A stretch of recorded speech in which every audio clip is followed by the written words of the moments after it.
Hey up lads and lasses, Damphyre here, back again with some more Infinite Lagrange.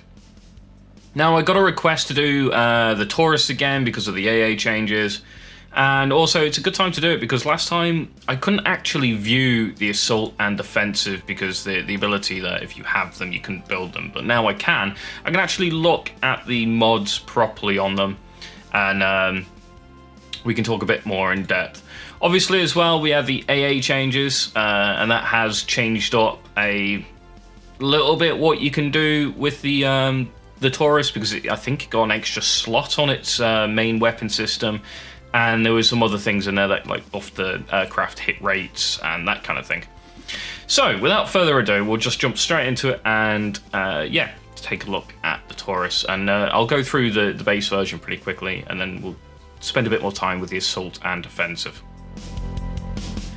So first off, the offensive type, which is just the bog standard version. Again, recommend going into the propulsion system, picking up your evasion mods here first.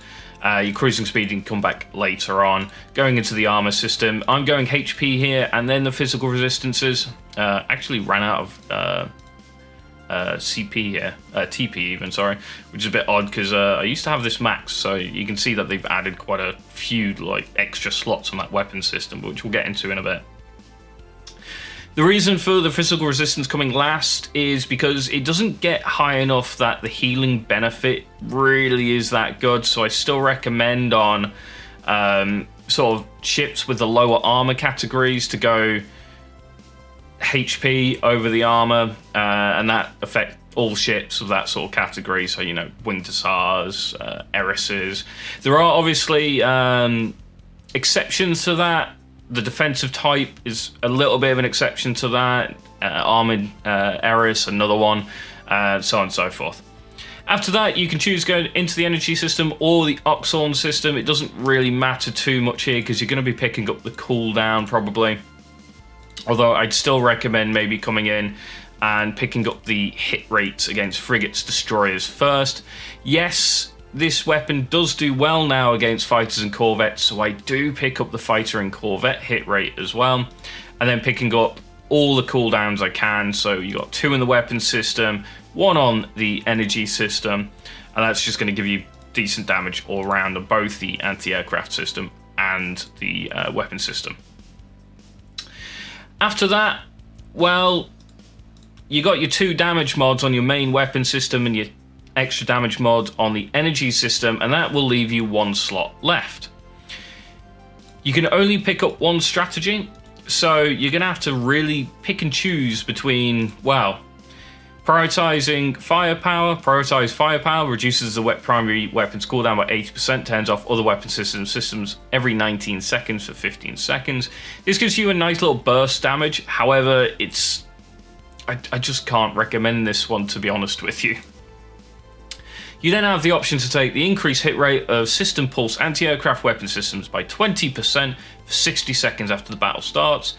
This is quite nice. This can sometimes just be enough to get you a little bit ahead on that aircraft battle in that first minute and allow, you know, the rest of your aircraft to go in and finish off the remainder and sort of get you a little bit of an upper hand in that aircraft battle.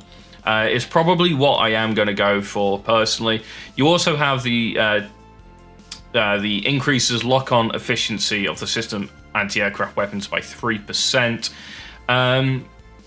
This doesn't really matter too much because a lot of the time on the aircraft, as long as they're not corvettes, they're going to be trying to take that reciprocal flight time, so they're going to be on you fast. You could argue the lock-on efficiency is going to increase the time that you can lock, or decrease the time you can lock, I should say, sorry, which gets your weapons on, but I think just killing off more quicker at the start of the battle is going to help out a little bit more. So personally, I'm going to be taking the hit rate for the first by 20% for the first 60 seconds of the battle, just to give me a little bit of an upper hand and hopefully allow me to win that aerial battle with my own fighters a little bit sooner, thereby reducing damage to the entire fleet, etc. There is an argument though, if you want something a bit more standard, go for the lock-on efficiency. It's probably going to help you out regardless. And if you are seeing like a lot of whales and like big aircraft, especially screens, the lock-on efficiency will probably be better off in that situation. Over to the Assault then. So the Assault gets reinforced armor. I believe it loses I believe it loses the anti-aircraft. And it has got the anti-aircraft weapons. How many of those does it lose? None. It has exactly the same anti-aircraft weapons. Yeah, the Assault, although, yeah, no, it is the same. It hasn't got quite as many mod slots, though, on the weapon system, which kind of sucks a little bit. And again, the reason you run the Assault over the base is because of this strategy, where targeting cruise increases damage by 35%, and you get an additional 15% cooldown. It is just better against larger ships. We'll also notice that the hit rate bonuses that you can get in here are literally only against cruisers and higher class ships. You can't get that double stack that you can off the offensive type, which is double frigate destroyer, and you can even go into the one giving you increased hit rate against fighters and corvettes, which is obviously quite nice as well. This is why I still prefer the base version over the Assault. I do understand that the Assault has, it's got a lot of damage output, and because of its strategy being, pretty permanent, it's really good for that. So, propulsion system, you lose all of your evasion. In return for that, though, you do get the reinforced armor here, which, out of these two, the only thing you really want to be picking up is increases in the main system HP by 6%, which isn't particularly great. So, you're probably going into the armor first, going double HP, and one of the physical resistances, going into that reinforced armor, picking up the increases main system HP, and that's pretty much how you start this ship off.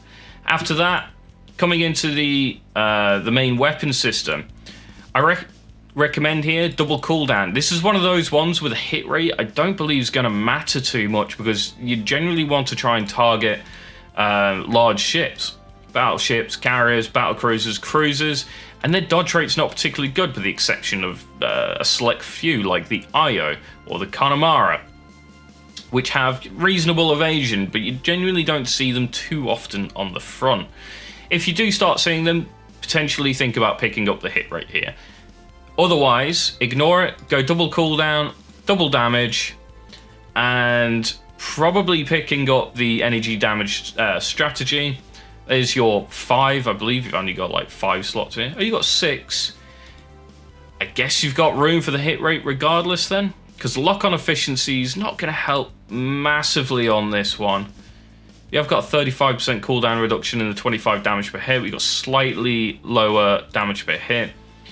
We can see the lock-on efficiency is 60% here. You can increase that further by 15%. So it's potentially worth picking that up just to give it some anti-air capability. It's not going to be as good as the offensive type, though. Afterwards, energy system, same as before, probably picking up cooldown and damage, or if you wanted to, you can pick up cooldown while you picked up all the cooldown off the main weapon system. And that's pretty much all there is to it. You got cruising speed and warp speeds only on the propulsion, so it's not going to do much there. That's the Assault type. It is ideally used against heavier fleets. Obviously, heavier fleets are becoming more of a thing now, and you may want to run the Assault over the offensive type for once. I am still seeing, however, your standard frigate destroyer around, so I'm still running offensive types in my second fleet. My main fleet is a super heavy fleet at the current moment, which I'll get into in a video at some point. C, the defensive type. Now, I never really liked this ship because it just lacked pretty much everything. It lacks its damage output's not particularly good. Okay, the anti-aircraft was good, but anti-aircraft was terrible beforehand. However, now, anti-aircraft's decent. So, let's just bring this into a position where it's actually not too bad. Again, we are looking at a front row ship, so you are going to go into your Taurus's HP systems first, going double HP on the armor, you can potentially pick up the physical resistance here. There is an argument for once to pick up both of the physical resistances and dropping one of the HPs, and that's because you'll come up to, I think it's about 50 armor, which isn't actually too bad for a destroyer, and you will get a significant buff there from the healing benefit. So there is an argument for that. If you are running like a heavy support fleet, consider double armor over the double HP. If not, double HP and a single armor will sort you out nicely. Now, personally, I wouldn't spec this for anything other than probably trying to go for the corvettes and intercept first. That's where it really shines, in my opinion, because its damage isn't particularly good against frigates, destroyers, and we can see here we actually have anti-aircraft on its spinal-mounted main laser. Is it spinal-mounted? I guess it's kind of spinal-mounted. Sort of. So yeah, it can actually attack lasers. Ignore when the target is super capital, has a chance to disable energy shields. Disable energy shields does not mean it turns them off. It means that it ignores a percentage of damage. However, we have no idea what that percentage is. I think they all have those anyway. Anyway, so personally, I'm going fighters, corvettes first on the defensive. I am then picking up the radar anti-missile enhancement, giving me an intercept on missiles and torpedoes by 25%. It's going to help you out, mitigate some damage to your fleet, which is actually quite nice. You then have, same as earlier, all weapons in the system lock onto enemy aircraft in the nearby row and launches attack, increasing hit rate by 40% for every 30 seconds for 25 seconds. Or we have the increase of the hit rate of the system pulse anti-aircraft weapons by 25% for 45 seconds after the battle starts. In my opinion, the anti-aircraft support, which is giving you 40% hit rate every 30 seconds for 25 seconds, it's going to take a bit longer to start at the battle, but once it starts going, you've got an entire row wide of Taurus defensive with pulse weapons shooting aircraft, and as we know, pulse weapons do really good against aircraft. So, in testing, this was good. It wasn't as good as the Winged Hussar, but yeah, definitely pick up the anti-aircraft support here. After you've picked up that, you're now going into probably picking up the lock-on efficiency. This is taking, 4 of your 8 possible slots, is it here? Yeah, 8. So we're at 4. We have 4 left that we can choose. So cooldown is obviously a given. I wouldn't recommend the damage here, because again, you're trying to bring up the damage of the anti-aircraft weapons over. Personally, I think you're trying to bring it up over this weapon anyway, the main weapon system. So I'd go cooldown. I'd then probably take the double hit rate and one of the damages. This is probably going to do you better, because against frigates, destroyers, it's just going to live a little bit longer because of that kind of thing. We obviously have the energy system here as well. And again, cooldown's going to be good there. And you've got another damage upgrade as well. So definitely, I personally think this should be teched more towards the anti-aircraft to start with, and then bringing up the damage against the frigate destroyer a little bit later on. It has, decent HP. You can see I've got a maxed out, the HP's maxed out on my base Taurus, and you can see here that even at base with no tech points into it, the defensive type's HP's pretty much at 48,000, and again, so is the assault.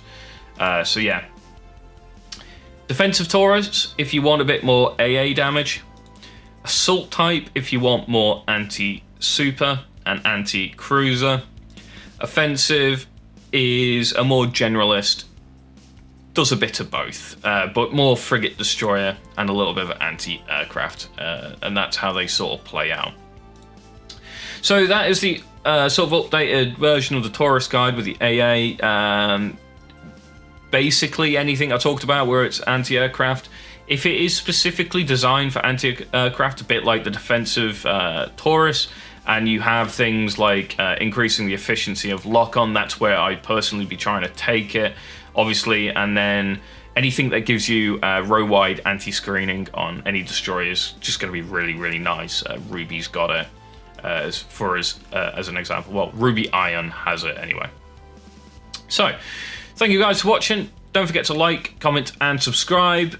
Drop some video recommendations down in the bottom. I've actually just set up recently on my Discord as well like a forum sort of style thing that they added.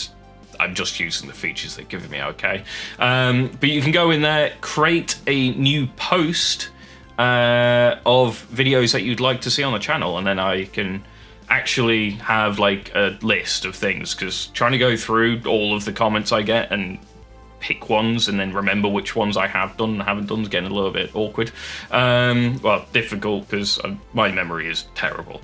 So, do check out links down below. There is a link to my Discord. Drop into there if you fancy some ideas, other games, that kind of thing. I am working on another game at the moment, because someone said you should check out Honkai Star Rail, I believe it was. So I'm going to go check that out and see what that's about.